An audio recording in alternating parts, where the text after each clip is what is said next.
Before I ever ran a casino or got myself blown up, Ace Rothstein was a hell of a handicapper. I can tell you that. I was so good that whenever I bet, I could change the odds for every bookmaker in the country. I'm serious. I had it down so cold that I was given paradise on earth. I was given one of the biggest casinos in Las Vegas to run, the Tangiers, by the only kind of guys that can actually get you that kind of money, $62,700,000.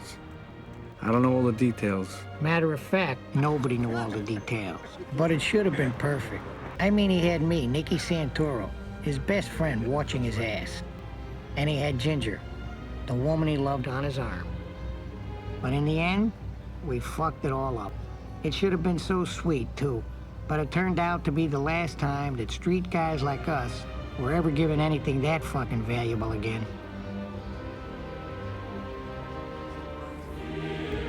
At that time, Vegas was a place where millions of suckers flew in every year on their own nickel and left behind about $1 billion. But at night, you couldn't see the desert that surrounds Las Vegas.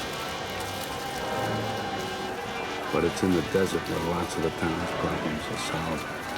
A lot of holes in the desert, and a lot of problems are buried in those holes. Except you gotta do it right. I mean, you gotta have the hole already dug before you show up in the house. Otherwise, we're talking about half hour and 45 minutes of work. And who knows who's gonna be coming home? Before you know it, you gotta dig a few more holes to be all fucking nice.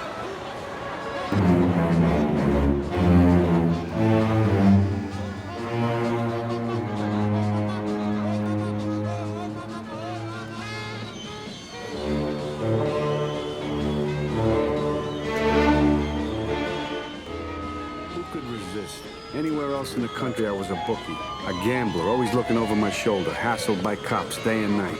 But here, I'm Mr. Rothstein. I'm not only legitimate, but running a casino.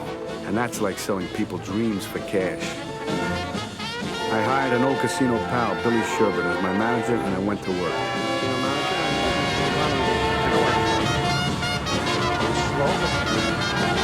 For guys like me, Las Vegas washes away your sins. It's like a morality car wash. It does for us what Lourdes does for humpbacks and cripples.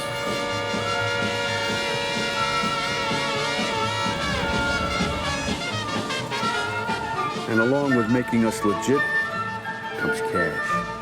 Tons of it. I mean, what do you think we're doing out here in the middle of the desert? It's all this money. This is the end result of all the bright lights and the comp trips, of all the champagne and free hotel suites, and all the broads and all the booze. It's all been arranged just for us to get your money. That's the truth about Las Vegas. We're the only winners. The players don't stand a chance. And their cash flows from the tables to our boxes, through the cage, and into the most sacred room in the casino. The place where they add up all the money, the holy of holies, the count room. Now, this place was off limits. Even I couldn't get inside, but it was my job to keep it filled with cash, that's for sure. They had so much fucking money in there, you could build a house out of stacks of $100 bills. And the best part was that upstairs, the board of directors didn't know what the fuck was going on. I mean, to them, everything looked on the up and up, right? Wrong. The guys inside the counting room were all slipped in there to skim the joint dry. They'd do short counts, they'd lose fill slips, they'd even take cash right out of the drop boxes. And it was up to this guy right here, standing in front of about $2 million, to skim the cash off the top without anybody getting wise, the IRS or anybody. Now notice how in the count room nobody ever seems to see anything. Somehow somebody's always looking the other way. Now look at these guys, they look busy, right? They're counting money. Who wants to bother them? I mean, God forbid they should make a mistake and forget to steal. Meanwhile, you're in and you're out. Past the Jagoff guard who gets an extra C note a week just to watch the door. I mean, it's routine. Business as usual. In, out, hello, goodbye, and that's all there is to it. Just another fat fuck walking out of the casino with a suitcase. Now that suitcase was going straight to one place, right to Kansas City, which was as close to Las Vegas as the Midwest bosses could go without getting themselves arrested. That suitcase was all the bosses ever wanted, and they wanted it every month.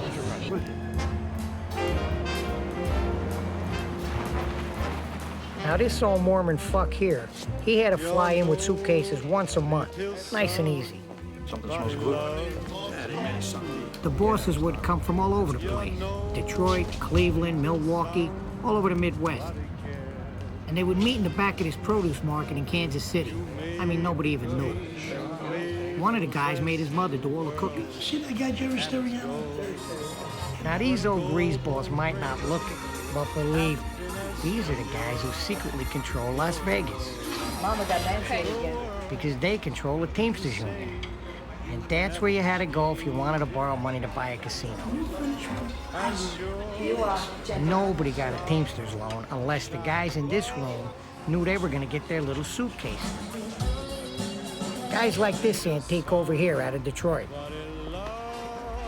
Or especially guys like Remo Gadget, the outfit's top boss. Got a round figure on it? Definitely the most important guy in this room. About 20 pounds. So? That's around 700,000. Good. I know it's a little early for Las Vegas, but I do want to welcome the ladies and gentlemen of the gaming industry. As far as the world was concerned, Andy Stone, the head of the Teamsters Pension Fund, was a legitimate It's a guy, very auspicious occasion. a powerful man. Philip, if you would rise. He even played golf with the president. On behalf of the Teamsters Pension Fund, it's my pleasure to present you. But Andy also took orders. And when he was told to give a pension fund loan to Philip Green, For $62,700,000 for the new Tangiers. he did what he was told. Keeping Remo happy with money was the greatest insurance policy in the world. Son of a bitch. How the hell did you get Oklahoma, Michigan? Nobody ever had Oklahoma. How the hell did you do it? Well, that's why they paid so well. You see? He never tells me nothing. Ace, what do we got on for next week? Well, it's a little too early. I'd say Thursday would be good. I'll know by then. Is that all right?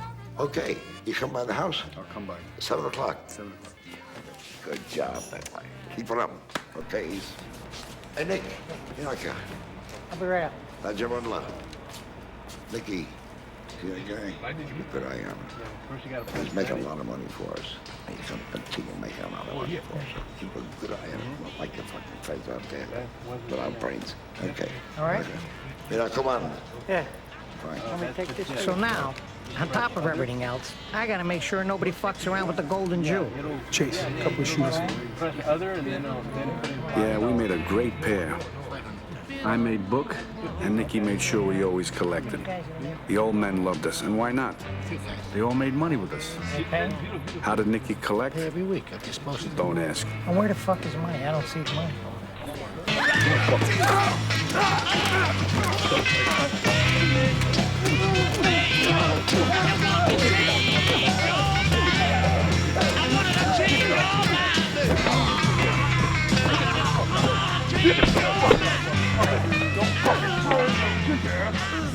You hear little girl, Frankie? You hear little girl, Ace? Is that a little fucking girl? What happened to the fucking tough guy told my friend stick it up his fucking ass? Huh? Dig it out. Now. Oh, dig it out, I said. Dig it out, motherfucker. You gonna plan? Dig that shit out. While I was trying to figure out why the guy was saying what he was saying, Nicky just hit him. Don't No try. matter how big a guy might be, Don't Nicky try would me. take Dig it him out. on.